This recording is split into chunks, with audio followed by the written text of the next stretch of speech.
Hello एस friends, welcome to my YouTube channel. मेरा नाम है हर्षित और हम कंटिन्यू कर रहे हैं हमारी पॉलिटी की सीरीज, जिसमें ये हमारा आज थर्ड लेक्चर है।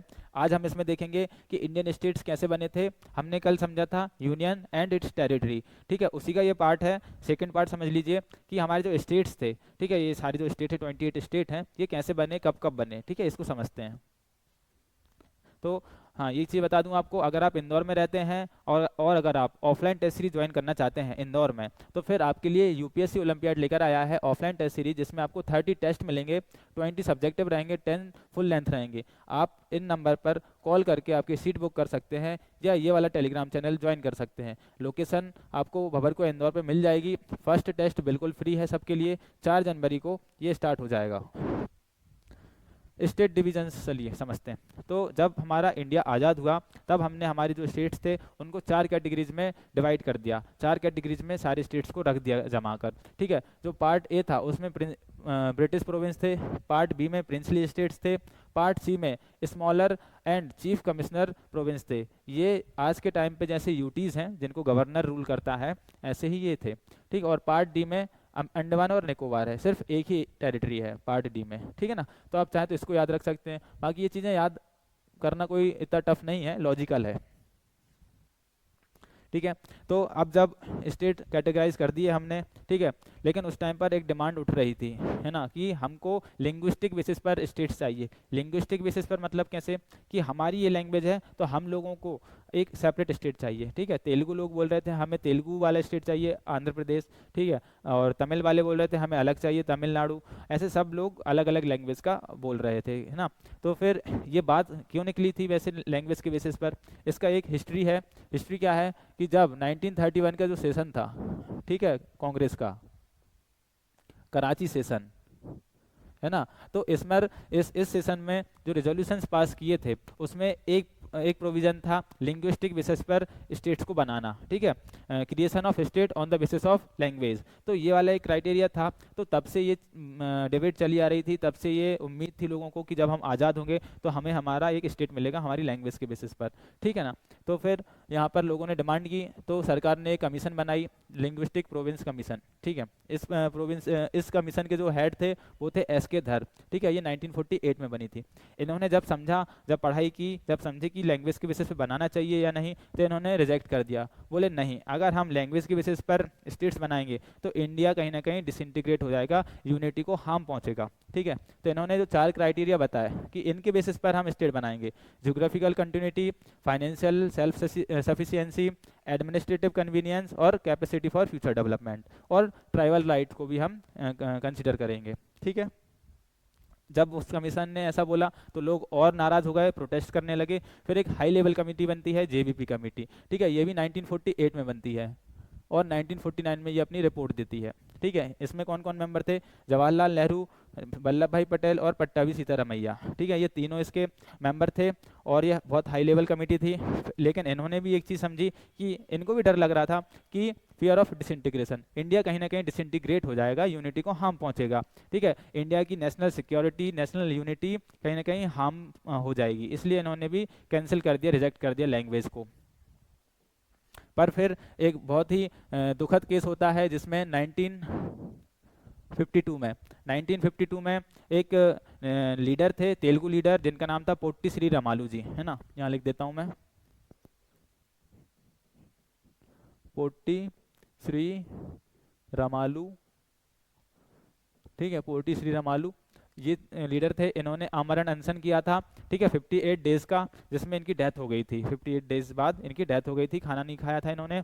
तो फिर इस वजह से लोगों के अंदर और गुस्सा आ गया, वायलेंट हो गए लोग। फिर यहाँ पर हमको स्टेट बनाना पड़ा। तो फर्स्ट जो हमने स्टेट बनाया लिंग्विस्टिक बेसिस पर, वो कौन सा था? 1953 में आंध्र प्रदेश, एपी, ठीक है ना। ये पेन पता नहीं कैसे चल रहा है। तो आंध्र प्रदेश जो था वो फर्स्ट हमारा लिंग्विस्टिक बेसिस पर बना स्टेट था। उसका रीज़न आपको बताया मैंने, है ना, इनकी डेथ हो गई थी तो लोग बहुत ही वॉयलेंट हो गए थे। अब जब एक स्टेट बन गया है लिंग्विस्टिक बेसिस पर, तो फिर बाकी स्टेट भी डिमांड कर रहे थे, इसके लिए फिर एक कमीशन फिर बनानी पड़ी। यही कमीशन थी, सॉरी, है ना। ये कमीशन थी स्टेट रीऑर्गेनाइजेशन कमीशन, फजल अली इसके हेड थे, ठीक है। ये बनी थी 1953 में। ये आपको बहुत इंपॉर्टेंट कमीशन है, इसको आपको याद रखना है, इसकी डेट, इसका नाम और इसके जो मेंबर्स हैं। मेंबर कौन है? एच एन कुंजरू और के एम पनीकर और फजल अली, ये 3 मेंबर हैं, इनको याद रखिए आप, है ना। इन्होंने, आप देखिए यहाँ पर स्टेट बन चुका है एक आंध्र प्रदेश, उसके बाद ही कमीशन बनी, तो इन्होंने कहीं ना कहीं एक्सेप्ट किया लैंग्वेज को, बोले हाँ ठीक है हम लैंग्वेज को क्राइटेरिया समझ लेते हैं, ठीक है। तो ये क्यों नहीं चल रहा, कोई बात नहीं। तो लैंग्वेज को हम क्राइटेरिया मान लेते हैं स्टेट्स बनाने के लिए। इन्होंने बोला लेकिन कि वन लैंग्वेज वन स्टेट का कॉन्सेप्ट नहीं रहेगा, बट लेकिन इन्होंने बोला कि वन लैंग्वेज वन स्टेट नहीं बनाएंगे हम देखेंगे कि अगर हो सकेगा तो हाँ लैंग्वेज की बेसिस पे स्टेट बन जाएगा, बट ऐसा नहीं होगा कि एक लैंग्वेज और एक स्टेट मिल जाए लोगों को, ऐसा नहीं होगा, ठीक है। ये इन्होंने बोला कि हम जब स्टेट बनाएंगे तब नेशनल यूनिटी देखेंगे और उसकी सिक्योरिटी, उसके बाद लिंग्विस्टिक एंड कल्चरल होमोजेनिटी देखेंगे, ये इंपॉर्टेंट क्लॉज है, ठीक है। उसके बाद हम फाइनेंशियल एंड एडमिनिस्ट्रेटिव फैक्टर भी देखेंगे। इन्होंने जो रिकमेंडेशन दी थी उसके बेसिस पर इंडिया में 16 स्टेट बने थे। इन्होंने 16 स्टेट्स की रिकमेंडेशन दी थी और 3 सेंट्रल एडमिनिस्ट्रेटेड टेरिटरी का बताया था, मतलब यूटीज़ का। तो 3 यूटीज़ का बोला था इन्होंने और 16 स्टेट्स का बोला था। फिर इंडिया में क्या हुआ, इंडिया में लेकिन एक एक्ट पास होता है ना, जिसमें ये जो कमीशन थी फजल अली वाली कमीशन, उसकी रिकमेंडेशंस के बेसिस पे ये एक्ट पास होता है और इंडिया में 14 स्टेट बनते हैं और 6 यूनियन टेरिटरीज बनती हैं। फजल अली ने कितने बोले थे? 16 स्टेट बोले थे और 3 यूटीज़ बोली थी, लेकिन एक्ट में बनाए कितने हमने? 14 स्टेट्स और 6 यूटीज़, ठीक है ना। चलिए यहाँ पर फिर अब ये सारे स्टेट्स हैं, अब जल्दी से हम इनको कवर कर लेते हैं, जो स्टेट्स कब कौन सा स्टेट कब बना था और उसका क्या रीज़न है। पहले तो हम ये समझ लेते हैं कि ऐसे ये स्टेट्स वो हैं जो किसी दूसरे स्टेट से डिवाइड होकर बने हैं, सेपरेट होकर बने हैं, मतलब ये इससे पहले किसी स्टेट का पार्ट थे। जैसे गुजरात जो था वो महाराष्ट्र का पार्ट था, तो इन दोनों को अलग कर दिया, ठीक है। कब किया था इनको अलग? 1960 में, ओके। इसका क्या रीज़न है? वही गुजराती लैंग्वेज, ठीक है ना, लैंग्वेज थी, यहाँ पर मराठी थी, यहाँ गुजराती थी। फिर ये नागालैंड बना और असम से हटकर। इसको क्यों बनाया नागालैंड को? क्योंकि ट्राइबल राइट्स को प्रोटेक्ट करना था। नागालैंड में आपको पता है ट्राइबल्स हैं, है ना, तो उनके राइट्स को प्रोटेक्ट करने के लिए ये 1962 में बना। तो जो 15, देखो 14 स्टेट तो बन ही गए थे, यहाँ समझिए आप, 14 स्टेट बन गए थे। 15th स्टेट कौन सा था? गुजरात। 16th कौन सा था? नागालैंड, ठीक है ना। 1962 में बना था। इस टाइम पे क्या चल रहा था? वॉर चल रहा था हमारा चाइना के साथ, याद है आपको 1962 का वॉर। उसके बाद फिर हरियाणा बना पंजाब से दूर होकर, ठीक है, यहाँ पर 1966 में। 1966 में क्या हुआ था? इंदिरा गांधी जी प्राइम मिनिस्टर बनी थी, ठीक है, तो ये हरियाणा बना था यहाँ पर तभी। उसके बाद मेघालय बना था असम से दूर होकर, ठीक है ना। कब बना था ये? 1971 में। 1971 में क्या हुआ था आप ये भी बताइए मुझे। उसके बाद छत्तीसगढ़ दूर होके बना था एमपी से, ठीक है। छत्तीसगढ़ का बनने का क्या रीज़न था? Development, future development. हमने जब तक ये साथ था तो ये अंडर डेवलप्ड था, ठीक है, तो इसलिए डेवलपमेंट के बेसिस पे ये बना था 2000 में, ठीक है। 2000 में 3 स्टेट बने थे, ये देखिए 2000 में 3 बने। उत्तराखंड बना यूपी से दूर हो गए, क्यों? क्योंकि यूपी वैसे ही बहुत बड़ा स्टेट है और उत्तराखंड जो है वो हिली एरियाज में आता है, तो एडमिनिस्ट्रेशन वहाँ पर बहुत ही मुश्किल था, है ना, यूपी से करना। उसके बाद यहाँ पर डेवलपमेंट भी नहीं हो रहा था, ठीक है, और रीजन्स भी अलग अलग थे, ज्योग्राफी अलग अलग थी। ये बिल्कुल प्लेन एरिया है और यहाँ पर ये हिली एरिया है, तो इसलिए अलग अलग किया था। झारखंड को बिहार से अलग किया था, उसका भी रीज़न सिंपल है, डेवलपमेंट की वजह से, है ना। छत्तीसगढ़ और झारखंड डेवलपमेंट की वजह से दूर हुए, ठीक है। ये कब हुए? तीनों 2000 में ही हुए, 2000 में। उसके बाद फिर अभी लेटेस्ट जो हुआ था वो था तेलंगाना।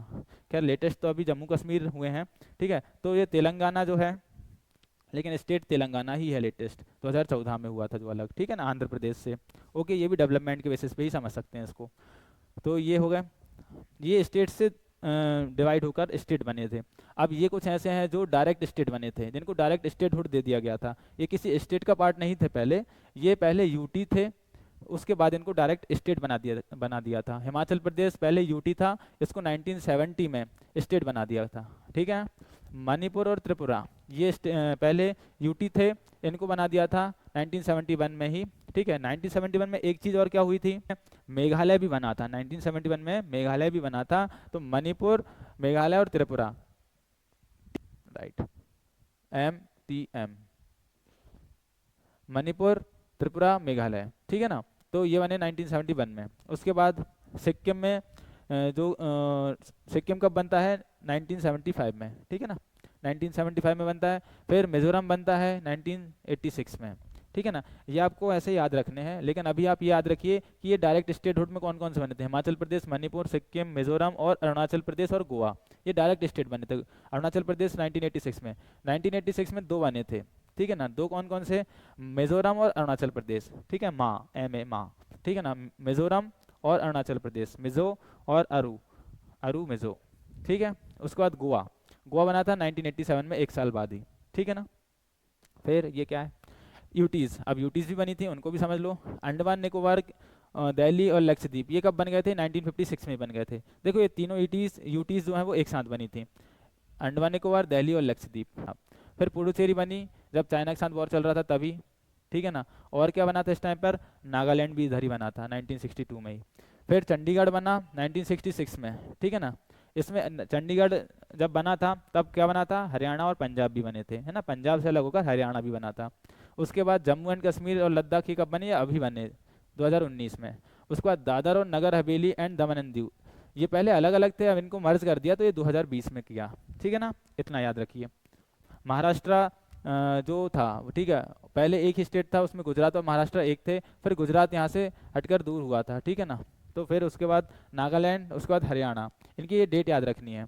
गुजरात क्यों बना था, गुजराती स्पीकिंग पीपल के लिए, ठीक है ना। नागालैंड क्यों बना था, यहाँ पर क्योंकि नागा पीपल जो थे, जो ट्राइबल्स थे, वो डिमांड कर रहे थे। हरियाणा, ठीक है, हरियाणा हिंदी स्पीकिंग और पंजाबी स्पीकिंग, यहाँ पर देखो लैंग्वेज आ रही है ना, तो लैंग्वेज पे भी हो रहा है, पंजाबी स्पीकिंग और हिंदी स्पीकिंग को अलग कर दिया। ये 1966 में बना, 1963 और ये 1960 में, ये याद रखना है आपको। उसके बाद हिमाचल प्रदेश, हिमाचल प्रदेश हमने देखा था ये डायरेक्ट, ये यूटी था, फिर ये डायरेक्ट स्टेट बना था, कब बना था 1971 में, ठीक है ना। इसका मेघालय, मेघालय कब बना था 1972 में, ठीक है ना।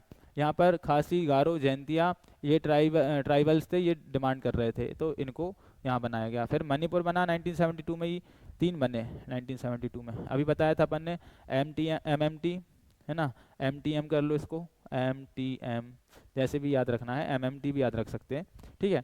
तो ये बने तीनों 1972 में, 1972 में, ठीक है ना, यहाँ पर ओके। उसके बाद मिजोरम बनता है 1987 में, ठीक है ना, मिजोरम बन जाता है, अरुणाचल प्रदेश बन जाता है और गोवा बन जाता है, ये तीनों यहाँ पर फिर साथ में बनते हैं, ठीक है ना, गोवा, अरुणाचल प्रदेश और ये, है ना। चलिए उसके बाद ये जो गोवा था, ठीक है, गोवा को कैसे हमने करा था आज़ाद, पुर्तगीज से हमने इसको आज़ाद किया था 1961 में, ठीक है। उसके बाद फिर इसको स्टेट कब बनाया 1987 में, ओके। देन उसके बाद गोवा हो गया है, छत्तीसगढ़, उत्तराखंड और झारखंड, ये तीनों एक साथ बनते हैं, ठीक है ना। इनके रीजन भी मैंने आपको बता दिया है, छत्तीसगढ़ जो है वो डेवलपमेंट की वजह से बना है, उत्तराखंड जो है वो ज्योग्राफी की वजह से बना है, झारखंड जो है वो है डेवलपमेंट की वजह से, यहाँ लिखा नहीं है, ठीक है। तेलंगाना क्यों बना था, तेलंगाना भी ये डेवलपमेंट, क्योंकि ये तेलुगु भी बोलते हैं सब तेलंगाना में भी, है ना, और आंध्र प्रदेश में भी, ठीक है ना। तो ये हो गए हैं स्टेट सारे। अब अगर हम स्टेट्स को क्यों हमने रिऑर्गेनाइज किया, उसका क्या रीज़न था, सारे स्टेट्स को हमने रिऑर्गेनाइज क्यों किया, उसके कुछ रीजंस हैं, ये मेंस में आपको काम पड़ेंगे। सबसे पहले बात तो लिंग्विस्टिक एंड कल्चरल एफिलिएशन, इसी की वजह से प्रोटेस्ट हो रहे थे, तो हमको फिर ये करना पड़ा। आंध्र प्रदेश जो था वो पहला लिंग्विस्टिक स्टेट बना था पोटी श्री रामालू जी की डेथ के बाद, ठीक है ना। फिर और क्या रीजन था, ट्राइबल एंड एथनिक आइडेंटिटीज़, जैसे कि नागालैंड बना था हमने अभी देखा। फिर इकोनॉमिक डेवलपमेंट की वजह से, जैसे कि छत्तीसगढ़ और झारखंड बना था एडमिनिस्ट्रेटिव वाइबिलिटी के लिए, जो कि उत्तराखंड था क्योंकि यहाँ की ज्योग्राफी जो थी वो हिली एरियाज में थी, तो एडमिनिस्ट्रेशन यहाँ पर पॉसिबल नहीं हो पा रहा था यूपी से।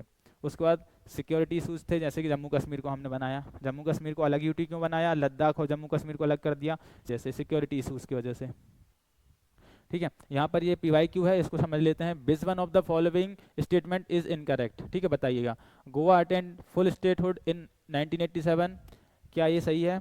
उसके बाद Diu is an island in the gulf of Khambhat, क्या ये सही है। देखो इनकरेक्ट पूछा है, ठीक है ना, तो यहाँ पर जो सही है उसको नहीं लगाना है, जो गलत है वो लगाना है। Daman and Diu were separated from Goa by 56th amendment of constitution, या फिर Dadra and Nagar Haveli were under French colonial rule till 1954, इनमें से गलत कौन सा है बताएं। देखो इसमें से जो गलत है वो ये वाला है, डी, ठीक है ना। क्यों है, क्योंकि ये जो दादर नगर हवेली है ना, ये पुर्तगीज़ के अंडर में था, ठीक है ना। यहाँ पर क्या लिखा है, यहाँ पर देखिए, यहाँ पर फ्रेंच लिखा है, ठीक है ना। ये पुर्तगीज़ के अंडर में था। बाकी सारी इन्फॉर्मेशन सही है, उसके बाद बाकी सारे स्टेटमेंट सही हैं। 56 कॉन्स्टिट्यूशनल अमेंडमेंट एक्ट के थ्रू ये 1987 में गोवा जो था वो इंडियन स्टेट बना, ठीक है। और क्या था इसमें, तभी इसमें यूनियन टेरिटरीज भी बनी थी, दमन एंड दीव, ठीक है ना। दमन एंड दीव गोवा के साथ ही बनी थी। उसके बाद दीव जो है, दीव जो यूनियन टेरिटरी है वो कहाँ पर है, गल्फ ऑफ खंबात में है, सही है, ठीक है ना। If a new state of the Indian constitution is to be created, new state है ना, which one of the following schedule of the constitution must be amended. Schedule पूछा है इसमें, तो कौन सा शेड्यूल अमेंड होगा अगर नया स्टेट बनाना है तो। जैसे कि कल मैंने आपको बताया था, सारे जो स्टेट्स हैं और यूनियन टेरिटरीज हैं वो किस शेड्यूल में है, वो फर्स्ट शेड्यूल में है, तो फर्स्ट शेड्यूल ही अमेंड होगा, ठीक है ना। सेम एक और यही का सेम टू सेम है, विच one of the following state schedule of the Indian constitution lists name of the states and specific their territory, specify their territory, तो इसमें भी शेड्यूल 1 ही आएगा, ठीक है ना। यहाँ पर देखो शेड्यूल 1 में क्या है, स्टेट्स और यूनियन टेरिटरीज लिखे हुए हैं सारे, उनके टेरिटरीज बताई गई हैं, डिफाइन किया है कौन सा स्टेट की कौन सी टेरिटरी है। शेड्यूल 2 में जो है वो remuneration, salaries and other entitlements हैं। अब ये किसके हैं वो अपन आराम से आगे समझेंगे, सारे शेड्यूल जब अपन पढ़ेंगे, है ना। शेड्यूल 3 में फॉर्म्स ऑफ ओथ हैं, ओथ एंड अफर्मेशंस हैं, ठीक है। अब ये ओथ एंड अफर्मेशंस किसके लिए हैं वो भी समझेंगे। और शेड्यूल 4 में allocations of seats in Rajya Sabha, ठीक है ना। तो ये हम शेड्यूल्स अच्छे से एक बार करेंगे,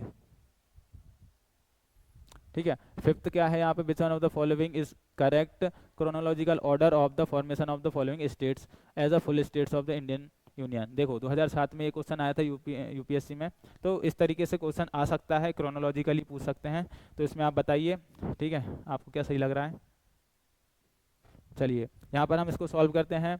सिक्किम, सिक्किम का देखो सबसे पहले बना था नागालैंड, ठीक है ना। तो सिक्किम और ये वाले दोनों ऑप्शन गलत हैं, ठीक है ना। नागालैंड जो था वो 1961 में बना था, ठीक है ना, ओके। यहाँ पर फिर अरुणाचल प्रदेश आ रहा है, गलत है। फिर हरियाणा बना था, ठीक है। फिर सिक्किम और फिर अरुणाचल प्रदेश। अरुणाचल प्रदेश कब बना था, 1986 में, ठीक है ना। सिक्किम कब बना था, सिक्किम 1975 में। तो यहाँ पर हरियाणा कब बना था, ये बना था 1966 में, और ये 1960, तो ये वाला ऑप्शन इसका सही है, ठीक है। तो फिर यहाँ पर ये हमारा सेशन कंप्लीट होता है। उम्मीद है मुझे आपको ये सेशन बहुत अच्छा लगा होगा, इन्फॉर्मेटिव रहा होगा, बहुत शॉर्ट सेशन था, अच्छी बात है, ठीक है। यहाँ पर आपको टेस्ट सीरीज ज्वाइन करनी है, अगर आप इंदौर में हैं या फिर आपका कोई फ्रेंड इंदौर में है तो उसको जरूर बताएं आप, ये ऑफलाइन टेस्ट सीरीज है, ठीक है। बहुत शानदार टेस्ट यहाँ पर रखने वाले हैं हम लोग, उसको इस पर नंबर पर आपको कॉल करना है, ये वाला टेलीग्राम चैनल ज्वाइन कर लीजिए। लेक्चर अच्छा लग रहा है तो प्लीज़ इसको सब्सक्राइब करिए, लाइक कर दीजिए। Thank you so much.